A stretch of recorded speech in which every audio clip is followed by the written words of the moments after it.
था। और मेरा भी पढ़ाई लिखाई बेसी नहीं, 10+2 में किया था। और करने के बाद काफी जिंदगी में करने का ललक था कि जिंदगी में उतना तो बहुत नॉर्मल घर से बिलोंग करते थे, और जिंदगी में कुछ करने का उम्मीद था कि चलो कोई बात नहीं, पढ़ाई लिखाई करते हैं, और पढ़ाई लिखाई करने के बाद कुछ अच्छा नौकरी हो जाएगा, जिंदगी अच्छी चलेगी। इसी दरमियान एक कंपनी में जाने का मौका मिल गया। उस कंपनी में लगभग मैंने कंटिन्यू मेहनत किया, कंटिन्यू। वो भी एक डायरेक्ट सेलिंग कंपनी थी, और एक लड़के के माध्यम से उस इंडस्ट्रीज में कुछ इसी तरीका से बुलाया गया था कि आओ यहाँ पे, जिंदगी तुम्हारा सुधर जाएगा। मैंने उस इंडस्ट्रीज में जाने के बाद बहुत कुछ सीखने और समझने का मौका मिला, और तकरीबन उसमें मैंने बहुत काफी लंबा समय मैंने दिया।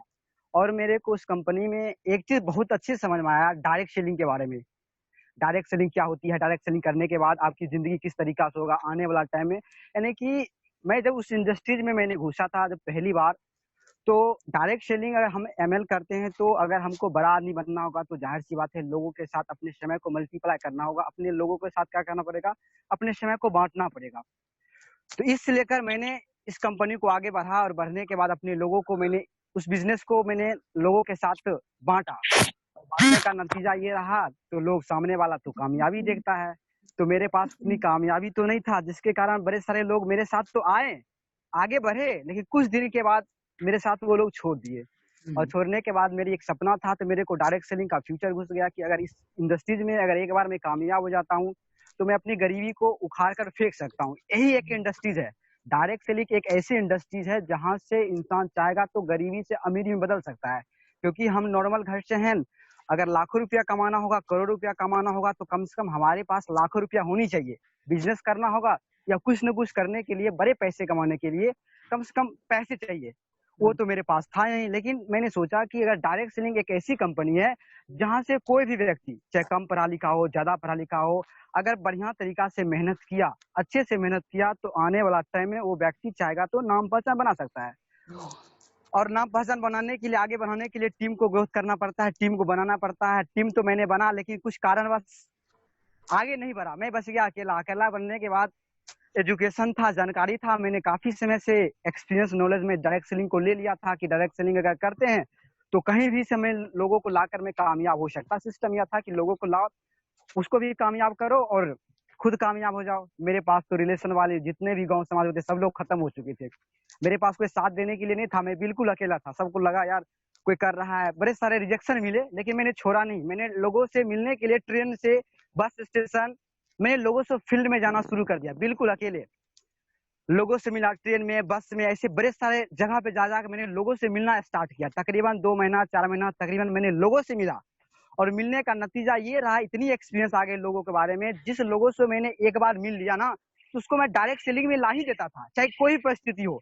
इतनी एक्सपीरियंस आ गया। लेकिन इस सिस्टम को, इस चीज के लिए मेहनत काफी रहा और संघर्ष भी काफी रहा, और कामयाबी नहीं मिल पाया। तो हमको लगा यार मेरे लिए डायरेक्ट सेलिंग है नहीं है, शायद हो सके मैं तो काम तो कर रहा हूँ लेकिन सफलता नहीं मिल पाएगा।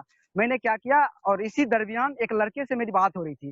वो लड़का मेरे साथ लगभग मधुबनी में काम किया था, और कुछ दिन के बाद वो लड़का बिछड़ गया था। ठीक है, तो मैं सोचा कि अब डायरेक्ट सेलिंग को छोड़ ही देना है, करना ही नहीं है, तो इतनी मेहनत करने के बाद सफलता तो मिल नहीं रहा है, अब छोड़ ही देना। इसी बीच एक लड़का से बात हुई थी, उस लड़के से मैंने ऐसे ही फोन किया था। ठीक है, जब उस लड़के से मेरी बात हुई थी ना, तो लड़का काफी मोटिवेट था, एक्टिव था, वो भी उसी कंपनी में मेरे साथ ही काम करता था। लेकिन कुछ दिन के बाद वो लड़का कहीं और चला गया। मैं उस फेसबुक से नंबर लिया उसका, और मैं उससे बात किया।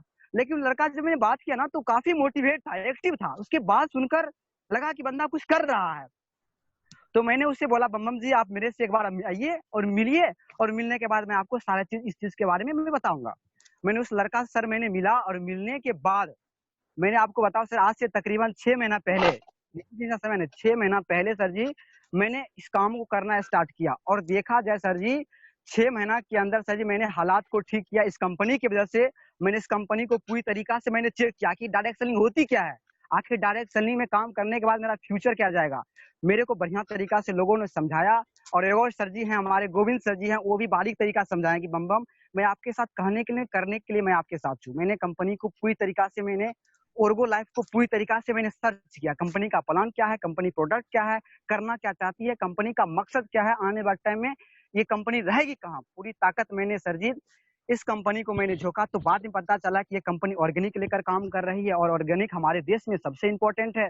और आने वाला टाइम में अगर इस चीज के साथ मैंने काम करना स्टार्ट किया, कोई एक्सपीरियंस कोई नॉलेज नहीं था खेती बाड़ी के बारे में, खेती में सर मैं कभी गया नहीं था, लेकिन एक बार मैंने धीरे धीरे धीरे मैं लोगों के साथ मिला, लोगों के साथ ट्रेनिंग मिला, और सबसे इम्पोर्टेंट की बात है जो हमारे साथ अभी 15 से 20 दिन से ट्रेनिंग चल रही है, मैंने तो हमेशा अप टू डेट रहता हूँ, लेकिन 15 से 20 दिन के अंदर सर इतनी नॉलेज मिली है ना जिसके बारे में बता नहीं सकता हूँ, और कॉन्फिडेंस आ गया सामने वाले को प्रोडक्ट के बारे में, जो भी हमारे पास प्रोडक्ट है इसके बारे में बड़े सारे एक्सपीरियंस लोग हैं, ऐसे ऐसे लोग हैं जो प्रैक्टिकल इस चीज को तकरीबन 10 साल 15 साल 20 साल से लोग कर रहे हैं, वो लोगों से मेरे को सीखने समझने के बाद बहुत अच्छा लगा कि यार ये लोग जितने भी है ना सब प्रैक्टिकल लोग हैं, अगर ये लोग के साथ अगर हम लोग आज काम कर दिए, आज भले जूम मीटिंग के साथ लोग के साथ कांटेक्ट कर रहे हैं, लेकिन इस लोग के साथ अगर मैंने समय दिया, एक्सपीरियंस वाले लोग के साथ मैंने समय दिया, तो आने वाला टाइम में मेरा भविष्य बहुत बढ़िया रहेगा।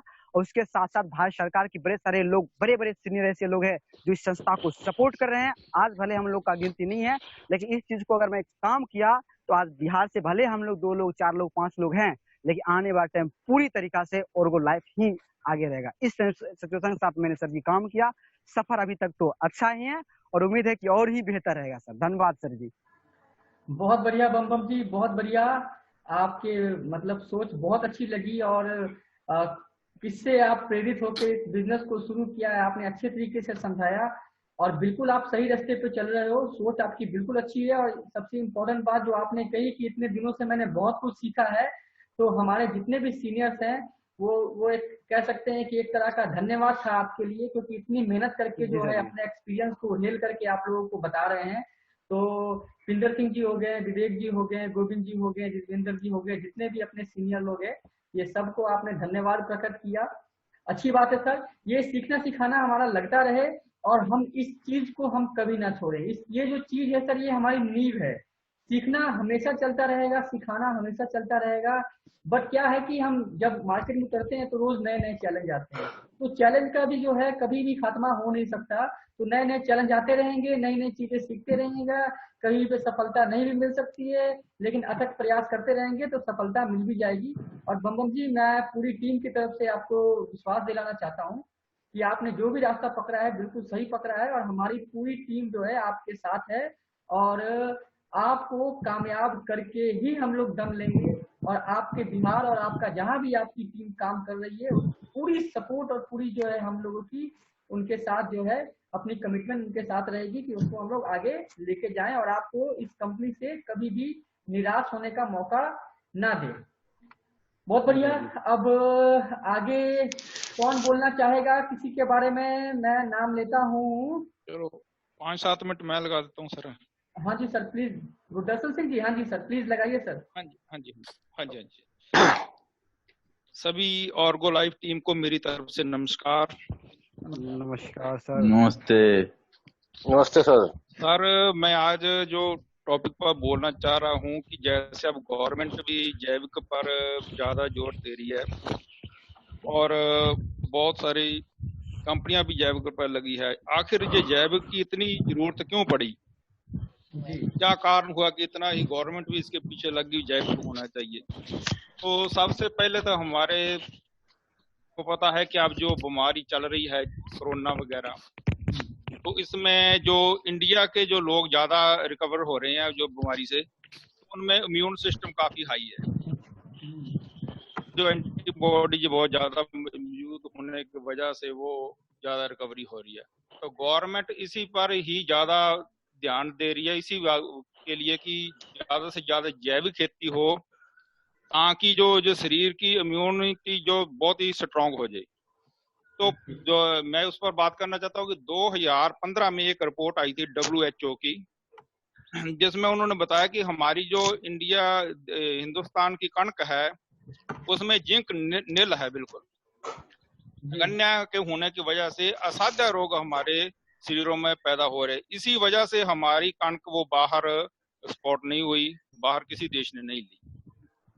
तो वो जिंक का रोल मेन था, और जिंक वो आखिरकार हम जिंक डालते भी हैं और गोबर की खाद भी डालते हैं, जिंक जाती कहाँ है? तो उसका मेन रीजन यही रहा जो हमने DAP की डाइमोनियम फास्फेट दी ज्यादा, या जिंक 33% जिंक ज्यादा देते थे, 33% जिंक के साथ दी तो वो जिंक फॉस्फेट बन गया। फॉस्फेट कंपाउंड बन गया, जब तक यौगिक नहीं बनेंगे तो वो पौधा लेगा नहीं। तो वो जिंक की कमी आ गई, और जिंक की कमी की वजह से उन्होंने जो 15-16 रोग बताए हैं जो हमारे शरीर में, हर आदमी को डेली की 11 ग्राम जिंक जरूरी है, और एक प्रेग्नेंट स्त्री को 24 ग्राम डेली चाहिए। तो 11 ग्राम जिंक के जो सोर्स है वो जो तो नॉन वेजिटेरियन है उनके लिए तो उन्होंने अंडे बताया, 3 अंडे खाने से, 4 अंडे खाने से 3.3 जिंक मिलती है। शुद्ध हरी सब्जी खाने से 0.4 ग्राम मिलती है। 1 किलो दूध में 1.3 ग्राम जिंक मिलती है। रेड टर्की का मीट है 4 पॉइंट कुछ मिलती है, और जो सीप की भस्म है उसमें 6 पॉइंट कुछ मिलती है। तो 11 ग्राम किसी हिसाब से पूरी नहीं हो रही। तो उसकी वजह से हमारे को आंखों की पुतली का सुपट जाना, कानों में शहशह की आवाज आना, शरीर के चकते हो जाना, स्त्रियों को लकोरिया हो जाना, और अंडकोश की खराबी आ जाना, या नखूनों का सूख जाना, नखूनों में स्पेस जो दाग पड़ जाते, ये सारे रोग, पायरिया मेन जो पायरिया जो दांतों का रोग, वो भी जिंक की कमी से था। और जिंक वो इसीलिए नहीं पौधा ले रहा क्योंकि जिंक फॉस्फेट बनकर वो रॉक बन गया। उसी की वजह, कमी की वजह से ही हमारी कणक बाहर किसी देश ने नहीं ली, और आज इसीलिए हमको 2 रुपए किलो में ली, नहीं तो गवर्नमेंट ने वही भाव भी देनी थी। तो वो इसी वजह से ही गवर्नमेंट अब ये चाह रही है कि ज्यादा ज्यादा ऑर्गेनिक मैटर को यूज करें तो इससे लोग बच सकें।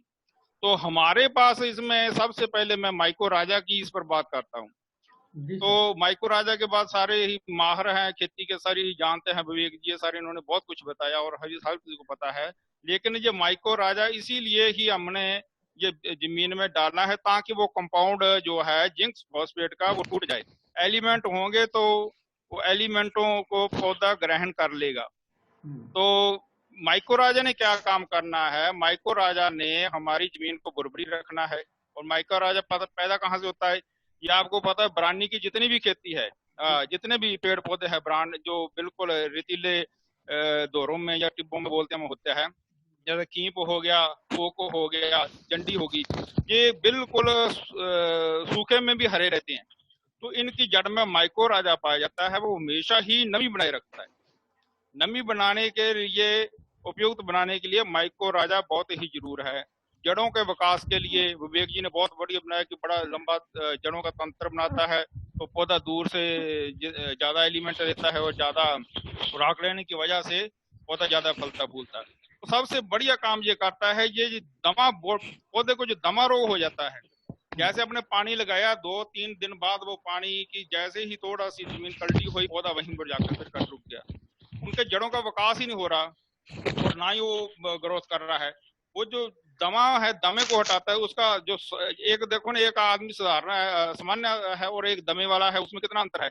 इसी प्रकार जो मिट्टी हमारी स्वास्थ्य नहीं है तो उसमें फसल को दमा रहेगा, उसका श्वासन क्रिया सही नहीं होगी, वो जो तंत्र उसका फेल हो जाएगा।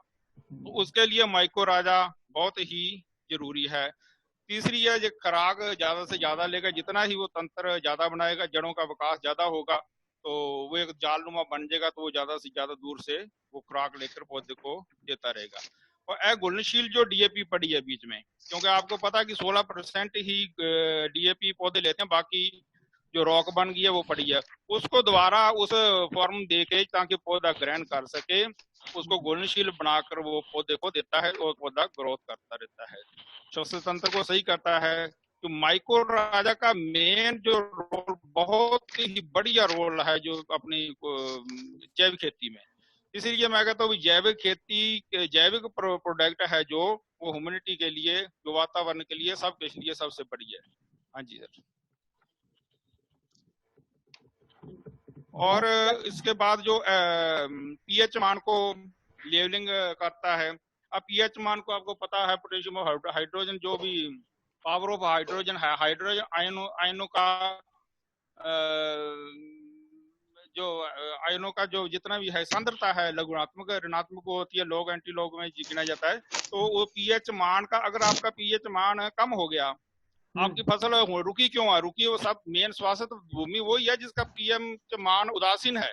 अगर आपका पीएच मान पावर ऑफ हाइड्रोजन उदासीन नहीं है तो वो चाहे आदमी का शरीर का है पीएच मान, या रक्त का पीएच मान है, या किसी प्रकार का है, तो उसमें वो स्वास्थ्य नहीं रहेगी। तो स्वास्थ्य रहने के लिए आपकी अगर अम्लीय होगी या 7 पॉइंट से नीचे आ गई है, तो उसको क्षारीय करने के लिए क्षारीय पदार्थ देने पड़ते हैं।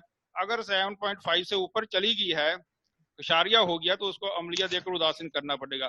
तो माइको राजा पीएच मान को भी बहुत ही बढ़िया तरीके से लेवलिंग करता है। हाँ सर, इतना ही मेरे को माइको राजा के लिए बस 2-4 शब्द कहने।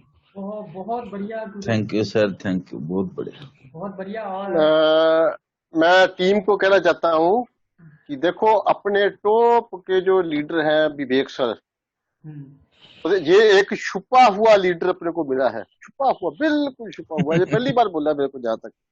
तो विवेक जी कैसा लगा, पहले तो आपसे मैं पूछने जाता हूँ। बहुत बढ़िया लगा। ये देखो, ये क्वालिटी एसी रूम में बैठ के नहीं आएगी, बातें करने में नहीं आएगी। जो बंदा फील्ड करेगा, जो बंदा जमीन से जुड़ेगा, ये क्वालिटी उस बंदे में आएगी। तो इन्होंने अपने को जो आज कहा है, वो अपने को जो अभी इसके बारे में बोले हैं, रूट केयर के बारे में, तो कितना बढ़िया। आज 2 प्रोडक्टों के ऊपर चर्चा हो चुकी है सर।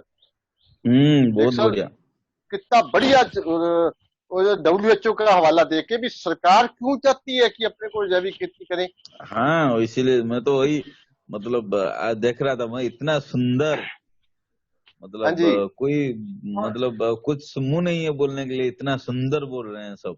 और सर देखो, इनकी जितनी बार भी कोई भी अगर अपने शब्दों से बोलता है ना सर, तो उसके अपने शब्दों से जब बयान करता है, तो कुछ ऐसी चीजें उसके अंदर ऑटोमेटिक ऐड हो जाती है जो सबके लिए बहुत फायदेमंद होती है। देखिए सर, और हाँ जी, हम उर्गो लैब टीम खुशकिस्मत है।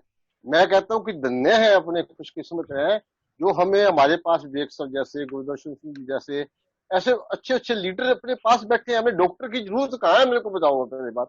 क्या करना है अपने को किसी डॉक्टर से? ये कोई डॉक्टर से कम क्वालिटी है क्या?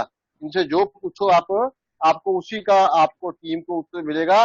वो सबसे बड़ी बात, डॉक्टर तनख्वाह लेगा, लेकिन वो एक टाइम रखेगा कि इस टाइम से इस टाइम तक ही मैं आपको सेवा दूंगा।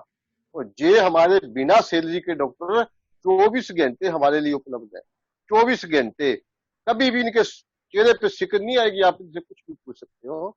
तो अभी जो गुरदर्शन सिंह ने बात बताई है, देखो सर, अगर अपने को नॉलेज नहीं है, मान लो अपने कहीं गए और किसी काश्तकार को प्रोडक्ट दिया और वहां अपने को रिजल्ट नहीं आ रहा, तो अपने को क्या देखना होगा? अब जमींदार को भी पता नहीं है कि अपने को रिजल्ट क्यों नहीं आ रहा। तो देखो, सैलिन वाटर और सोडिक वाटर, ये 2 पानी है जो अपने जमीन के लिए, अपने पौधे के लिए बहुत खतरनाक है। तो सैलिन वाटर जिसका मतलब है लूना पानी, जमीन में या तो कीचड़ जैसी रहेगी या सूखने के बाद सीमेंट जैसी हो जाएगी। इसकी ये निशानी है। अगर ऐसी जमीन है तो अपना क्या कोई भी दुनिया का प्रोडक्ट वहां काम नहीं करेगा। अगर आप सोडिक वाटर की बात करते हो, जिसको अपने खारा पानी बोलते हैं, तो पौधे की जड़ जमीन में फैल नहीं सकेगी। न तो पौधा हवा ले सकेगा और न ही पानी ले सकेगा। बताओ, ये दमे वाला बात हुआ कि नहीं हुआ? तो अपने को ये डॉक्टर साथ के साथ अपने को अपने लीडर बना रहे हैं। तो मैं तो इनका दिल से आभारी और धन्यवाद करता हूँ। Thank you sir. बहुत बहुत बढ़िया पिंदर सिंह जी। और आपने बहुत ही अच्छे शब्दों के साथ सबकी तारीफ भी की है और सबको हौसला भी दिया है। तो सर, ये चीजें बहुत जरूरी है। ऐसी ऐसी प्रैक्टिस हमारे बीच में अगर चलती रहे, तो सर हम बहुत जल्दी जो है, हमारा जो विश्वास की कुछ भी कमी है उसको हम प्राप्त कर सकते हैं। और यही है कि इसके लिए इनिशिएटिव लेना ही पड़ेगा। और इनिशिएटिव लेने का मैं समझता हूँ कि इससे अच्छा प्लेटफॉर्म आप लोगों को, हमारी टीम को नहीं मिलेगा। कुछ सवाल तो रख ही सकते हो, साथ साथ अपने विचार भी यहाँ रख सकते हो। अच्छा, अब मैं अगला नाम किसका लूँ यहाँ पे? मैं एक बात कहना चाहता हूँ बीच में। हाँ सर, बोलिए। अपना आने वाला समय अपने साथ पास ऐसा होगा कि अगर जो बंदा इस मीटिंग में आज अटेंड कर रहा है, आज तक मीटिंग अटेंड की है, और जब उसको मीटिंग ये नहीं अटेंड करना भूल जाएगा या किन्हीं परिस्थितियों में अटेंड नहीं करेगा, तो उसको अपने जीवन में एक खालीपन महसूस होना शुरू हो जाएगा। तो समझ लो कि आपका उर्गो लैब से जुड़ना सफल हो गया। Thank you sir. बिल्कुल सर, किसी भी काम को अगर हम कंटिन्यू 15 से 20 दिन करते हैं ना, तो धीरे धीरे उसकी आदत बन जाती है।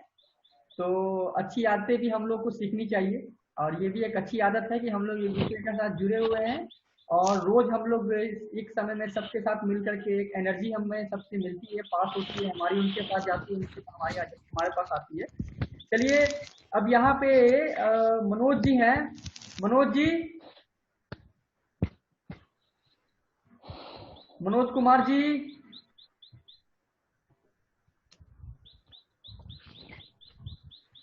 मनोज कुमार जी लगता है ऑडियो अपनी, और हाँ हाँ जी, मनोज साहू जी। जी सर, सभी सीनियर सर को नमस्कार सर जी, हाँ, प्रणाम। नमस्कार मनोज जी, मैं भी देख रहा हूँ कि आप प्रतिदिन जो है अपना अटेंडेंस लगाते हो यहाँ पे, और नो डाउट आप सवाल भी पूरे पूछते हो। अब मुझे ये बताइए कि इस मीटिंग में कुछ सीखा आपने? अगर सीखा है तो क्या सीखा है, और उसमें आपको पहले और अब में क्या अंतर लगता है आपके कॉन्फिडेंस में? जी सर, फील्ड से लेके हमको ये सब जानकारी नहीं था, लोग को कैसे बात किया जाए, और ये सब हम जानकारी यहाँ पर मिल रहा है हर एक दिन। और दूसरी बात, हम फील्ड में कभी कर चुके हैं, लेकिन यहाँ पर हर एक तरह का जानकारी मुझे मिल रहा है, और भी मिलेगा। आपको प्रोडक्ट्स की नॉलेज हुई है धीरे धीरे? जी सर। किस प्रोडक्ट्स के बारे में जानते हैं? सभी प्रोडक्ट्स के बारे में नॉलेज है आपको?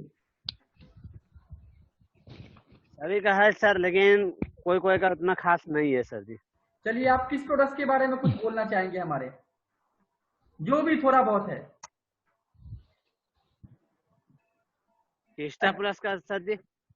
हाँ, कोई बात नहीं, बताइए, क्रिस्टा प्लस के बारे में बताइए।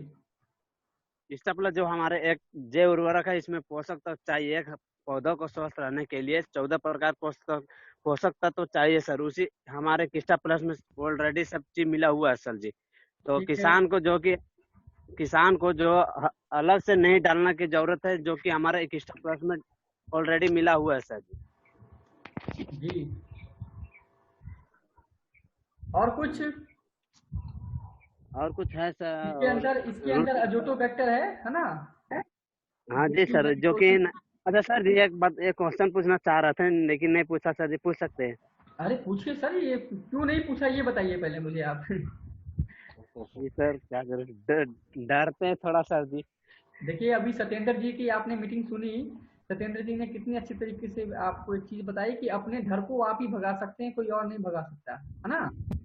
तो मेरे ख्याल से यहाँ पे इतना दोस्ताना माहौल है हम लोगों का, तो यहाँ नहीं पूछिएगा तो कहाँ पूछिएगा सर आप? पूछिए सर। सर जी, जो हमारा जो वेक्टर का जो है, जिसमें कि नाइट्रोजन वहाँ पर है, जो कि हमारे पौधों को नाइट्रोजन देता है सर जी। तो जो किसान हमारा यूरिया डालता है, तो यूरिया तो हमारा नाइट्रोजन देता है। अगर यूरिया हम ना डाले तो क्रिस्टा प्लस भर अगर डाले DAP तो कैसा रहेगा सर जी? बिल्कुल अच्छा रहेगा, बिल्कुल अच्छा क्या रहेगा। यूरिया, जी सर, यूरिया भी हमारा नाइट्रोजन देता है, ठीक ना? और जो हमारा क्रिस्टा प्लस है, वो हमारा नाइट्रोजन पौधों को उपलब्ध कराता है सर। बिल्कुल बिल्कुल बिल्कुल। देखिए, ये तो क्या वही हो, हाँ, ये जो हो गया आपको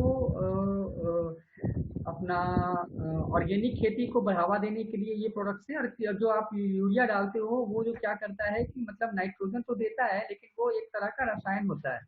तो जिस वजह से क्या है कि ऑर्गेनिक और रसायन के क्या डिफरेंस है, ये आपको पता है, अच्छे तरीके से जानते हैं। लेकिन क्या होता है, इस चीज को आपने समझना है। देखिए, हमें मार्केट में एक्सीडेंट नहीं करना है। क्या होता है ना कि आपको आज पता लग गया कि ये जो है कि आपको यूरिया मत डालिए, इसको डालने से ही काम हो जाएगा। देखिए, विवेक जी ने बहुत अच्छी तरीके से आपको पूरी ट्रेनिंग दी थी कि अगर जिस भी चीज को हम रोज डाल रहे हैं, अब यूरिया की जो है हमारी जमीनें एडिक्टेड हो चुकी है। एडिक्टेड मतलब कि उनको आदत पड़ चुकी है। तो अचानक से इसको आप बंद कीजिएगा, तो कहीं ना कहीं जो है प्रोडक्शन पे और कहीं ना कहीं उसके फुटारे पे जो है कमी आएगी। तो इसके लिए ना एक हमारा एक सिस्टम होता है, एक मैनेजमेंट होता है, इंटीग्रेटेड न्यूट्रिएंट मैनेजमेंट। और इस इंटीग्रेटेड न्यूट्रिएंट मैनेजमेंट को लेकर के हम लोग चलना है साथ में। अब ये मैनेजमेंट कैसे काम करता है? ये काम कैसे करता है कि आप उसको सारे फायदा बताइए। बिल्कुल आपको नाइट्रोजन देगा ये, लेकिन क्या है कि उस सामने वाले फार्मर की जो है फसल का उत्पादन भी कम नहीं होना चाहिए, उसको उसकी खेती में नुकसान भी नहीं होना चाहिए। इस सभी चीजों को मद्देनजर रखते हुए उसको ये कहिए, भाई तू अपना 15 से 20% जो है पहली बार यूरिया को कम कर, और हमारा साथ में 4 किलो इसको 1 एकड़ में डाल। अब उससे क्या होगा कि उसका जब आप यूरिया कम कराइएगा, तो उसी कॉस्ट में आपने इसको मैनेज कर दिया, अपने प्रोडक्ट्स को उसके अंदर ऐड कर दिया। तो वो क्या करेगा, ऑर्गेनिक मैटर बढ़ाएगा। अभी पिंदर सिंह जी ने पूरी लिस्ट बताई थी कि कैसे कैसे वो काम करता है, वो सारे काम वो करेगा। और जब उससे क्या होगा, उसकी प्रोडक्शन जो है वो प्रोडक्शन भी नहीं घटेगी, और जो यूरिया के ऊपर डिपेंडेंसी जो है आपकी क्रॉप की और सॉइल की, वो भी जो है धीरे धीरे कम होगी। अब एक सीजन में कराया, दूसरे सीजन में जो है उसकी परसेंटेज आप थोड़ा सा और बढ़ा लीजिए, उसको आप 30 से 40% बढ़ा लीजिए, फिर तीसरे सीजन में 50% तक ले जाइए। ऐसे करते करते 5 से 6 सीजन में, मतलब 2.5 से 3 साल में आप उसको 100% क्रिस्टा प्लस के ऊपर उसको आप अपना ऑर्गेनिक खेती करवा सकते हैं। और इससे क्या होता है, देखिए, रासायनिक खाद और केमिकल खाद, अपना ऑर्गेनिक खाद, दोनों में फर्क क्या होता है? अच्छा, मुझे एक बात का सवाल का जवाब दीजिए आप लोग। हम लोग खाना खाते हैं, रोज खाते हैं ना? हाँ? जी सर। सुबह हमारा मान लीजिए अगर हमारी डोज है 2 या 3 रोटी खाते हैं, तो ऐसा होता है कि अगले दिन 2 से 3 के बदले 4 हो जाए? होता है? रोज आपके खाने की डोज बढ़ती है क्या? अगर आप 4 रोटी खाते हैं तो ऐसा तो नहीं है 5 खाइएगा, 1 महीने बाद 15 खाने लगेगा, 1 साल बाद 50 खाने लगेगा। नहीं होता है बचत ना? नहीं हुआ, लेकिन सर वो अपना ऊपर डिपेंड करता है सर। हाँ, ये क्या है कि हमारा सिस्टम है, और हमारा सिस्टम जो है, जो चीज हमने प्रकृति ने बनाया है ना, तो हम प्रकृति ने बनाया है तो उसको नियम का हम पालन करेंगे। अब ये क्या है, केमिकल जो होते हैं ना सर, इसका आप जब भी आप प्रयोग करते हैं तो इसकी डिमांड हमेशा बढ़ती रहती है। अगर आप जी इसको सर। सेम मात्रा में कुछ दिन चलाइएगा तो ये काम करना बंद कर देगा, आपको इसकी मात्रा ऑटोमेटिक बढ़ानी पड़ती है।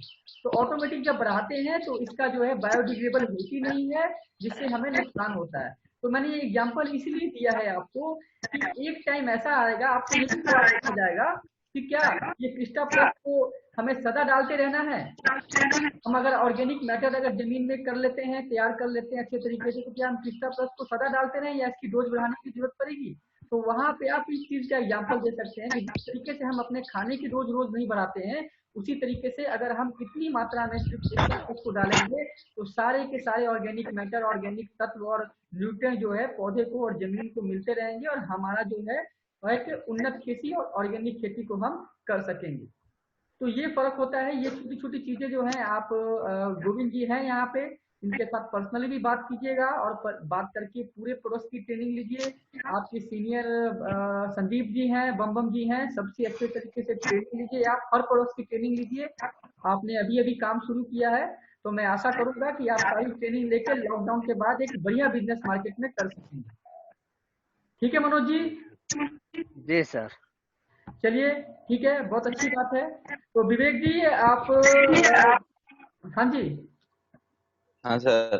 सर, कैसा लग रहा है? टीम कुछ जवाब दे रही है यार, कैसा लग रहा है आपको? अच्छा लग रहा है, बहुत अच्छा लग रहा है। अच्छा लग रहा है ना? मतलब कि हाँ जो इतने दिनों से जो मेहनत की है उसका थोड़ा थोड़ा जो है मतलब रिजल्ट आना शुरू हुआ है। हाँ, चलिए वो मैं ये बोला था, बहुत अच्छा लग रहा है। मतलब जब सुनने में आता है ना, मतलब 10 दिन, 15 दिन, 20 दिन में 1 महीना होते सुनते सुनते जब भी सुनने में आता है कि कोई भी सुन रहा है, मैं देखा नहीं, जाना नहीं, लेकिन वो सुनकर काम कर रहा है, उनका नॉलेज भी बहुत बढ़ गया है। और हमारा ग्रुप में हर किसी का बंदा जो जो आज आ रहा है, जो 1 साल में हम मतलब यहाँ पे हैं हमारा ग्रुप में, लेकिन आने वाला दिन में इतना प्रॉम्प्ट हो जाए जे पौधे को देखते ही वो पहचानने लगे अंदर क्या कीड़ा घुसा है, ऊपर का क्या डिजीज है। बिल्कुल सर, बिल्कुल। जब ये मेरे को सुनने में आएगा ना, तभी मेरे को बहुत खुश लगेगा। बिल्कुल सर, हम ऐसी प्रैक्टिस जो है लॉकडाउन खत्म होने के बाद भी हम करते रहेंगे। तब हम रोज नहीं कर पाएंगे, बट हफ्ते में एक दिन जो है हम ऐसी क्लासेस हाँ करेंगे ना, करेंगे, जैसे भी वो करेंगे। बिल्कुल और बिल्कुल। एक बात मैं बता रहा था, जैसे कि हमारा जो प्रोडक्ट है, जो किचन गार्डन करते हैं ना, घर में किचन गार्डन करते हैं, बहुत एरिया में घर में हाँ लगाते जी, हैं, हाँ जी, छोटा मोटा पौधा लगाते हैं ना। हाँ जी, हाँ जी, हाँ जी, हाँ जी, बिल्कुल। कोई भी कुछ प्रोडक्ट मत डालिए, वो किस्टा प्लस सिर्फ डाल दीजिए। आप देखेंगे 10-15 दिन के अंदर क्या उसको पौधे को क्या मतलब जीवनदान एक मिल जाएगा। किस्टा प्लस और रूट प्लस कुछ नहीं लिए उसमें। जी जो सर। अभी किचन सर में हम तो अभी जैसे कि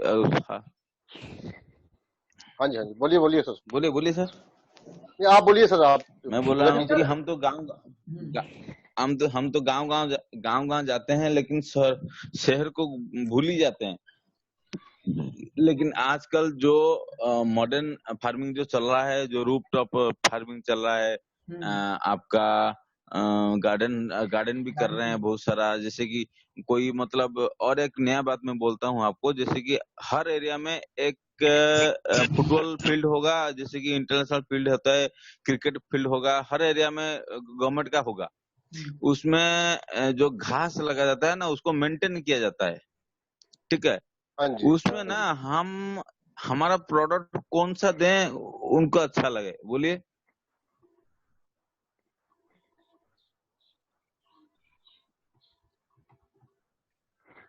मतलब घास के लिए बात कर रहे हैं सर आप? हेलो।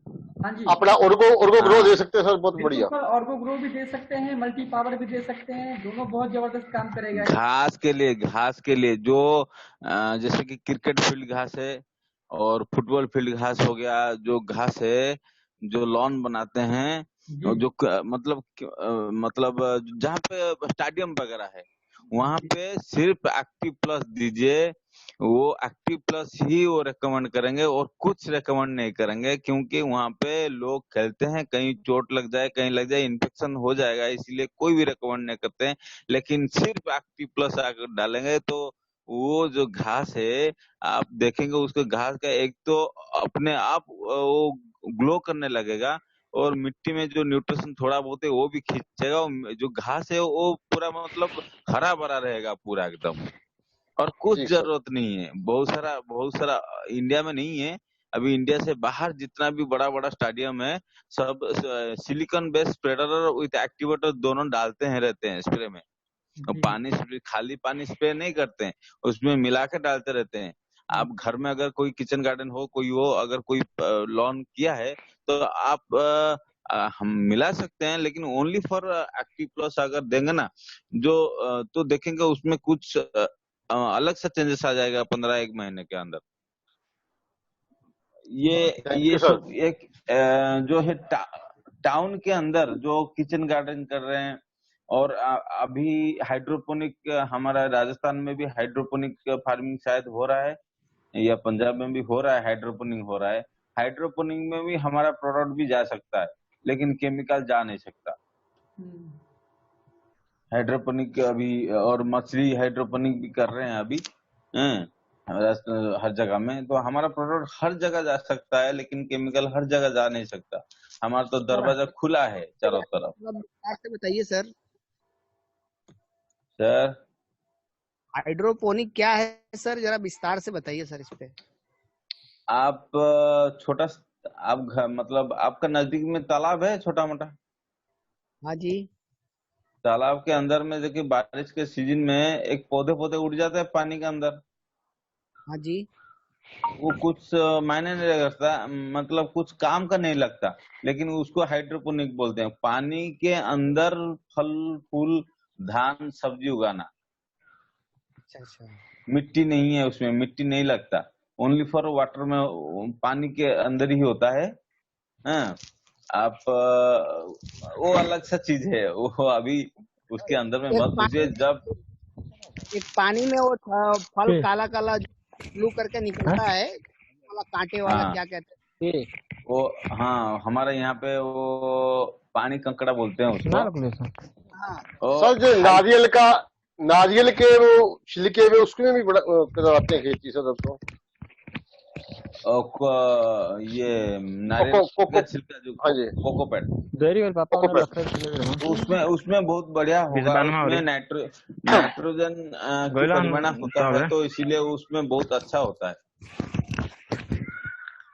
और तो उसमें ह्यूमिक की परिमाण ज्यादा होता है।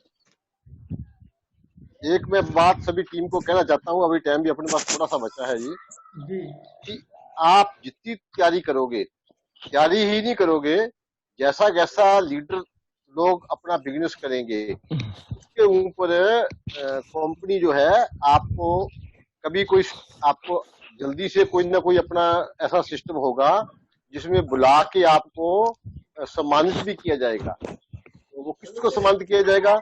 अभी अपने पास जो चीफ मैनेजर हैं, डायमंड साहब हैं, ब्राउन हैं, ऐसे जो लीडर बनेंगे उनको बहुत और भी अलग तरीके से सम्मानित कंपनी करेगी। तो ये आज से अपनी तैयारी कर लो कि मेरे को सबसे टॉप पे रहना है। तो टॉप पे रहना है तो आपको विवेक बनना पड़ेगा, विवेक सर के जैसा बनना पड़ेगा, आपको दर्शन सिंह जैसा बनना पड़ेगा, आपको परमजीत सिंह जैसा बनना पड़ेगा, तो ये सतेंद्र जी जैसा बनना पड़ेगा। तभी आप एक दूसरे को पिछाड़ पाओगे। और मैं चाहता हूँ कि ये अपनी टीम में जो इन सभी को पिछाड़ के आगे निकल जाए, वो ही असली हीरो होगा।